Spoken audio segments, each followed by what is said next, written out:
Polish American Connection on BCTV is supported by the following.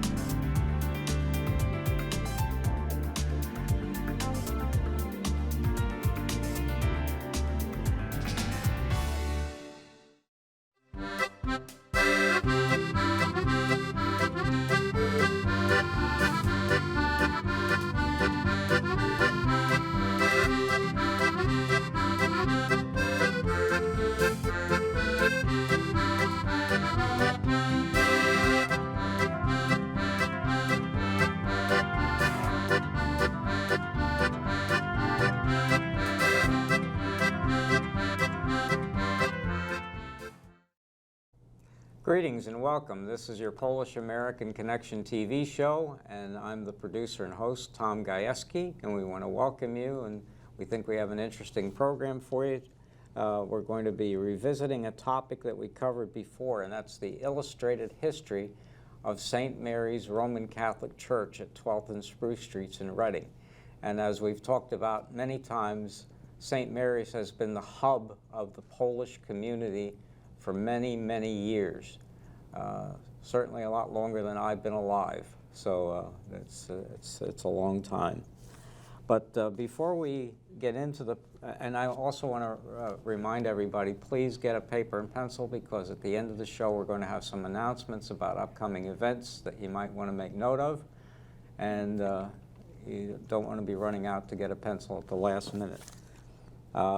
But before we get into our program, I want to go back to last month's program, because there's some information that I also want to add that I think is of importance. And that's, we talked about the Polish American Board of Education Scholarship Program, and I just wanted to give you an idea of how difficult it was to raise money for that scholarship program and how much effort went into that. In 1950, a group of people organized the Polish American Board of Education, and I think we have a picture of the group of people who, there we are. It's unfortunately it's an old picture, so it's not as clear as I'd like, but it shows there were 22 people who stepped forward in the Polish community to raise money so that kids of Polish descent could have the opportunity to have the money they needed to go to college. So it was a big, important step for the community. And then I want to show you something else, and that's a poster of a dance that was held in the 1970s. I don't know the exact year, but it shows that they brought in a polka band from Chicago by the name of Marion Lush. And the polka was held at the Raya Ballroom on North 6th Street, which is now the Performing Arts Center, and they charged $4 a ticket, and they raised $1,300. Do you know how many tickets it takes to sell at $4 to raise $1,300? 325. I did the math. So that's how hard these people worked, and this was under the leadership of Paul and Ann Pajimski, and I'm sorry, I'm forgetting a name here. Roman Patanowski and Mary Radomski and some other good people from the Polish community. And I just wanted to show you the trouble that they went to make it possible for Polish students, people of Polish descent, students of Polish descent, to go to college. And with that, I also want to tell you about the program that was originally scheduled for this month's program, and unfortunately it didn't work out, and I want to give you a little bit of background on that. On my January program, I announced the unfortunate early passing of David Kopicki. He's the third generation of the Kopicki Funeral Home family. While his early passing was most unfortunate, and our sympathy goes out to the family, it produced an idea to recognize some good. It began an effort to produce a Polish American Connection TV program, tribute to David, his dad, Ed Kopicki, his grandparents, Leon and Victoria, and the founders of the home in 1926. Jim Bradley, who was a co-owner, and members of the staff and the home itself. We set out to do just that. We reached out to Ed Kopicky's widow, Jackie. Unfortunately, Jackie is dealing with health challenges, but being the kind and helpful person she is, she put me in touch with Jeff McQuaid, who was a funeral director for the home for about 20 years. And Jeff was very eager to help. He reached out to members of the family, and we all talked, and we were all excited about doing something to give recognition and pay tribute to the family and the funeral home that served our community, and literally thousands of Reading and Berks County families, primarily in the local Polish American community, for nearly 100 years. Jeff McQuaid and I spent hours discussing the program content, and we met with 2 fourth-generation members of the family, and all of us were very happy about doing the tribute. We all left that meeting feeling good about the positive recognition it would give, not only to Dave Kopicky, but to the founders and Ed Kopicky, Jim Bradley, and the other owners and funeral directors, assistants, in the home itself. Many families, including my own, my mom, my dad, my grandparents, aunts, and uncles, received funeral services there. Unfortunately, I received a call from a representative of the family canceling the program. I'm very disappointed to have to give you this news, but I was excited and shared the news of the program with many of you, and I didn't want to let any of you that were tuning in to see it disappointed because we weren't able to bring the program to you. You deserve an explanation of why it isn't happening as promised. I'm sorry to report the bad news about something that was designed to be a fitting and positive tribute. I personally want to thank Jackie Kopicky and Jim and Jeff McQuaid for their help. Also want to thank all 3 generations of the Kopicky family, Jim Bradley and the staff that served thousands of Polish American families in our community. And the home, by the way, was recently sold to Kuhn Funeral Home, to Ed and Mike Kuhn at Kuhn Funeral Home. But we have a very good program today, and we're very fortunate the gentleman that is here was able to fit it into his schedule with relatively short notice. He's an author, and he's a talented man. He's done a lot of technical writing, but he's going to tell you about his background himself, and that's Carl Gethman. Carl, thank you so much for coming in today. Well, you're welcome. And we had Carl here before, and he's going to talk about the book that he put together as a tribute to the history of St. Mary's Church. So with that, please tell us a little about your background, Carl. Okay, I grew up in New York City. I served in the Navy for 4 years in the mid-50s. After that, I needed a job, of course, after I got out. I went to tech school and learned about computers, and I had a multi-decade career as a technical writer specializing in computers, first on how to test and repair them, on the hardware, eventually getting into the software, to write books that told people how to use the software to accomplish whatever they wanted to accomplish. I've since retired. I'm 88 now, so it's time to move on to other things.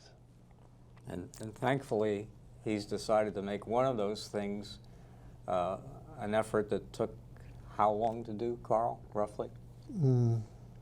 About 3 months. About 3 months. But if you pick up this book and read it, or just look through it to appreciate the pictures that are in it, I think you'll appreciate the amount of work that Carl put into making this a nice presentation. What motivated you to write the book? Well, I married a Polish girl from Reading that I had met one time. I was friends with a guy from Reading, and on the long weekends of liberty from the Norfolk Naval Base, we'd hitchhike up to Reading. And I met my future wife at a dance at the, I think it was the Y. And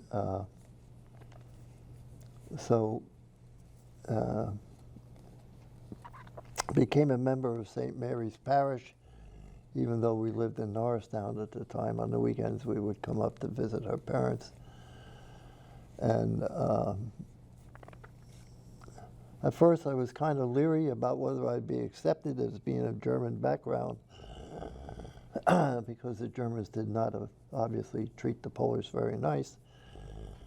But I was accepted into the Polish community, and they were very nice people.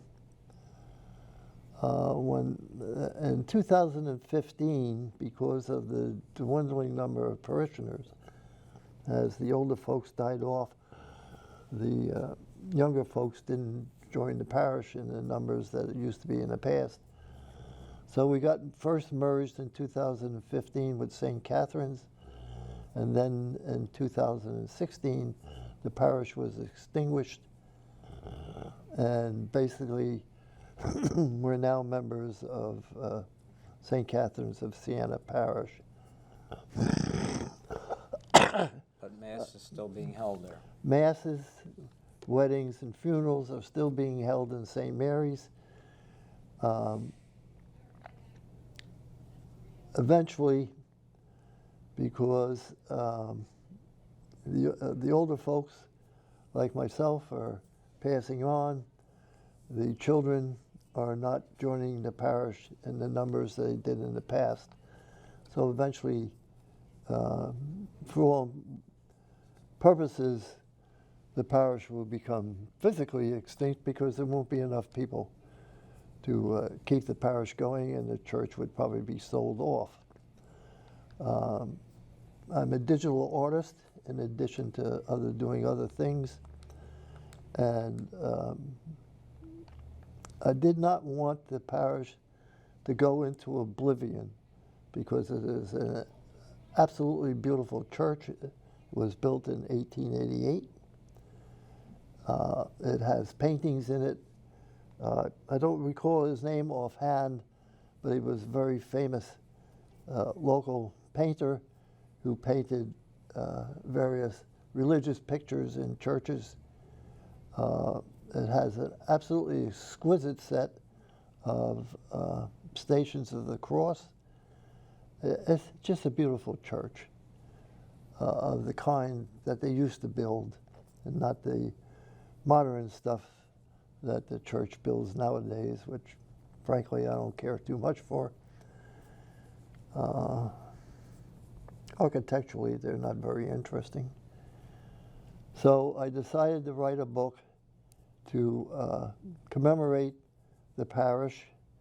Fortunately, I had a good starting point, because a pastor, Father Stokowski, had written a history of the church. So I used that as a source, and I used a lot of pictures from the past. I found them in the files. Excuse me for interrupting you a second, Carl, but just right now we're showing on the screen how you can get a copy of the book, and it's available at $15.90, and that includes tax. You need to contact Mr. Gethman directly, and there's his mailing address and his phone number and his email address. So if you're interested in getting a copy of the book, and this may be the last history that's ever written about St. Mary's Church, and there's a really rich history. If you haven't gotten a copy of this book, you may want to take advantage of this opportunity, and there's the information on how to get it. Excuse my interruption. Okay. Just to expand on that a bit, there's not too many copies left, probably about 15 or 20 from the second printing. There would not be enough demand to go into a third printing, since many of the photographs in the book are in color. That is very expensive to print. And so that will be it. Once those books are sold off, there will be no more available. So there was actually 2 printings of the books of 100 copies each, so I sold almost 200 copies of the book. I tried to keep the price down so that it would just be enough to cover the cost of printing, and I really didn't make any money on the book. I didn't really care about that. I wanted the people that pass on, the older people that pass on to their children, the rich history of the parish and what the church looked like, because it's an absolutely beautiful church inside.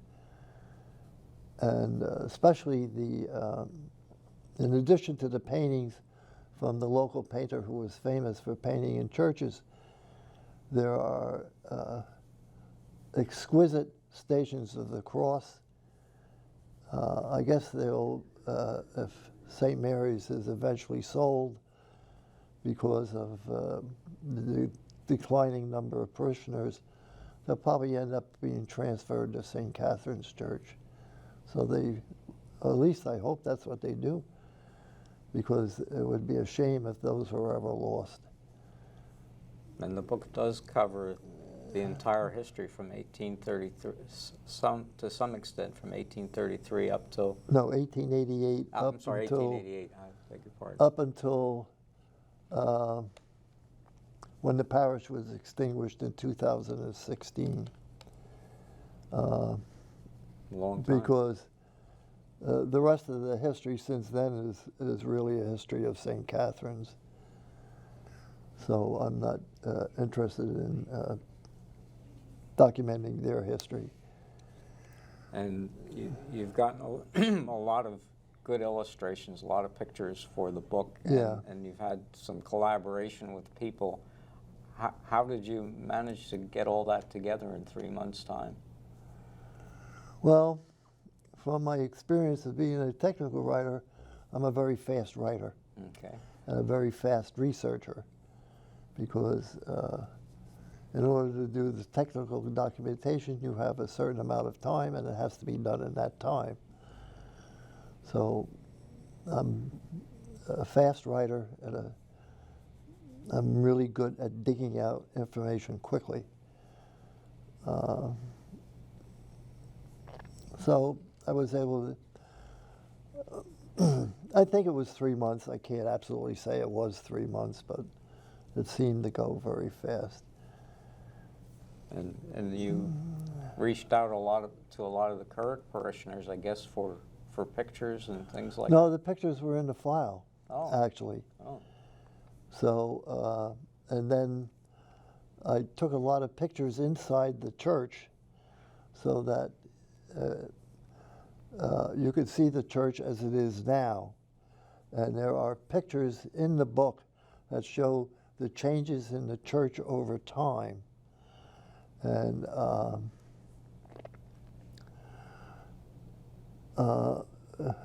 purely from an artistic viewpoint, I preferred the old church.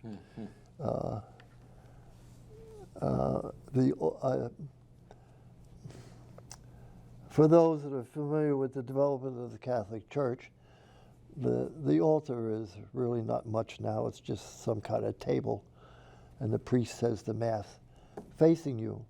In the past, they had very elaborate, beautiful altars. And there are pictures in the book that show those altars from the beginning of the parish up until the change was made over into the new Mass. Well, we certainly want to thank you for all the work you did to make this book possible, and you documented years and years of history, and that's something that can't be replaced. Yeah, one of the hardest parts was in the nave of the church, there is in the ceiling, a semicircular ceiling, paintings of saints. And no one in the parish knew who they were. Not even Father Stokowski, the last pastor. But under each painting of the person, there was a symbol that in the Catholic religion tells you who they were. And I was able to dig around in the internet and find those symbols, so that I could tell you who they were. Up until then, nobody actually knew who they were. Very interesting. And so there's some information there that's probably not available any other place except if you do a lot of research on your own. Yeah. If a person would be looking to do a documentary of a history of some institution or a biography of a person, would you have any advice you'd offer? Well, you have to be a good researcher because there are usually lots of things that are not apparent, and you have to be able to use the internet because the information is somewhere. You just got to find it.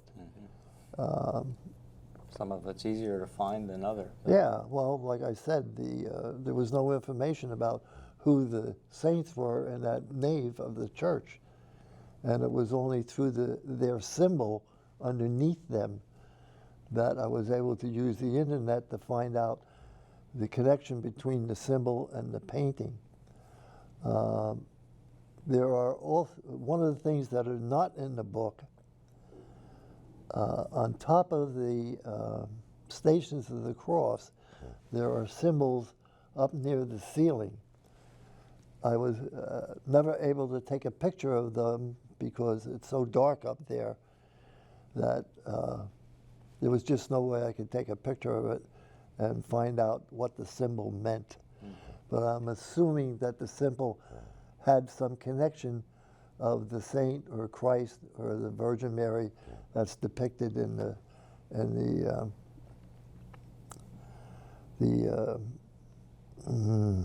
I'm having a senior moment here, in the windows.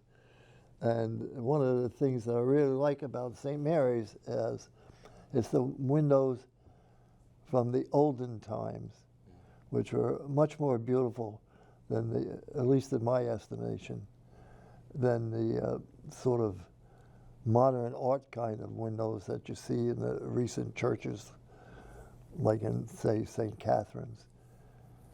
It's an old-fashioned church, and it's just absolutely beautiful.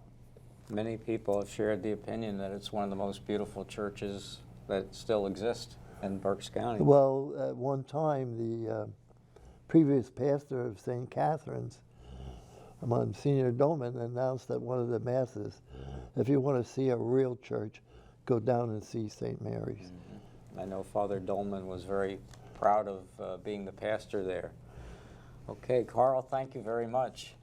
Okay. Pleasure having you, and thank you for the work that you did. Okay. I mean, that's just so valuable. I just want to point out one thing. On the cover of the book is a picture of the church. For most people, it might appear that there's a distortion in the picture. It's not true. Polish churches, the spires in Polish churches were different heights. One spire would be very high, and the second spire would be rather short. So even though the picture looks like it might be some kind of a perspective problem, it's not really right. That's how the church is. The spires are of two different heights. Okay, thank you. Okay, if we could go to our announcements, please. Polish American Heritage Association has its March meeting on Sunday the 17th at 2 o'clock in room 325 of Goggle Works at 2nd and Washington Streets. There's free parking available in the rear of the building, and of course there's no admission charge. It's free admission, and guests are welcome and encouraged to come in. The Polish American Cultural Center at 2nd and Washington Streets on the 5th floor of the Goggle Works is open on Sundays from 12 to 4. There's free admission, free parking in the rear. It's an opportunity to learn and enjoy Polish culture. Polish American Heritage Association, the Cultural Center is looking for people to enjoy some fun volunteer opportunities. And to do that, you can call Marilyn at 610-779-5523. Polish American Heritage Association is also sponsoring a special scholarship for, in the name of Marianne Becker, And if you have questions and need information about it, you can contact Chris Curtis, the Vice President at the Polish American Heritage Association, 484-256-9603. And by the way, with respect to the other scholarship programs sponsored by the Polish American Board of Education, you can get information on those scholarships by going to your school, high school guidance counselor or principal's office. They have that information. Then we can go back to the announcements, and there's a pierogi sale at St. Mary's Roman Catholic Church, 12th and Spruce Streets in the church lower hall, and that's on the right side of the church as you face it. It's every Friday through Lent up until the 22nd, 9 a.m. to 1 p.m., potato, sauerkraut, and there was a question about whether they're going to have cheese pierogis, and they will have them. They're $10 a dozen, and they're frozen, and it's first come, first serve until gone, so try to get there as early as you can, close to 9 o'clock in the morning. The International Folk Show with Victor Marinsky is on the second Wednesday of every month at 8 o'clock. It's on Comcast Channel 15 and Service Electric Channel 17. Polka Time, Walter K's Polka Party on Sundays from 10 a.m. to 1 p.m. on WREW 1340 AM. Call in your request at 610-372-1340. And again, I want to remind you, if you didn't get it from before, if you want to get a copy of the book, and Carl mentioned there's only 15 or 20 copies left. It's an illustrated history of St. Mary's Roman Catholic Church, $15.90, tax included. Contact Carl at his address, phone number, or email address that's listed. You can join the fund for Southern Junior High School and Middle School. There's an alumni association. For more information, you can contact Harry Eisenbeis at 610-823-7905 or myself at 610-698-8731. And Southern Junior High School Alumni Association is proud to sponsor a breakfast reunion and tour of Southern, and it's on the 16th of March from beginning at 9 a.m. at Wegmans Restaurant. And for information, you can call me at 610-698-8731. We're having a buffet, and it's only $12. So if you're interested, you only have a few more days to register. Please get in contact with us, and we'll be happy to connect you on that. And then there's a big East Reading reunion coming up. We're doing these things every other year, and we're doing it on Sunday, the 15th of September this year, noon to 6 p.m. at the Liederkranz, 143 Spoke Lane. It's an opportunity to renew friendships, make new friends, see former neighbors. There's a wide variety of food and drinks. The music by a DJ from 1950s to the present. There'll be a presentation on the history of the East Reading Pool. There'll be other entertainment. There are new attractions to be announced that we're working on. There's a children's playground there. There are games, prizes, and for information, you can go to Facebook, East Reading Reunion 2024. You can call me at 610-698-8731 or Sandy Lubas Hummel at 610-207-7065, or go to her email address, sahummel@ptd.net. And with that, I'd like to again thank Carl for the fine work that you did. It's really a quality product, and we hope that the people that have already gotten a copy very much enjoy it. And we hope that people who haven't take this opportunity, because as Carl said, there are only about 15 to 20 copies left anymore. And with that, I'd like to thank all of you for watching. Until next time, it'll be the first Tuesday in April, as it is every month, always on the first Tuesday, April 2nd at 7:30, Comcast Channel 15, Service Electric Channel 17. God bless, take care, and always be proud to be Polish. Thank you. Polish American Connection on BCTV is supported by the following: